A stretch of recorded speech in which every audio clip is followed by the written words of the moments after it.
Sir ఇప్పుడు జనకైతే గనక అన్నారు కదా, అంటే ఒక పిల్లలు పుడితే ఎంత బాధ్యతగా ఉండాలి, ఎంత సెటిల్ అవ్వాలని ఈ సినిమాలో చూపించారు.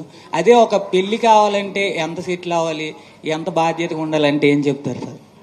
మళ్ళీ నువ్వు ఒక 10 ఏళ్ళు వెనకకెళ్ళి పెళ్లి జరగకంటే ముందు నీకు ఏమేమి వచ్చినాయి ఒక స్క్రిప్ట్ చెప్తే చేసేద్దాం.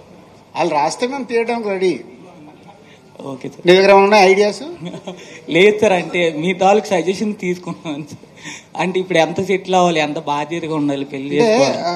పెళ్ళి అనేది ఇంకా పెద్ద బాధ్యత. అంటే ఒకరు మన లైఫ్లోకి వస్తున్నప్పుడు చాలా రెస్పాన్సిబిలిటీస్ ఉంటాయి. దాంతోపాటు ఇది ఎక్స్టెండెడ్.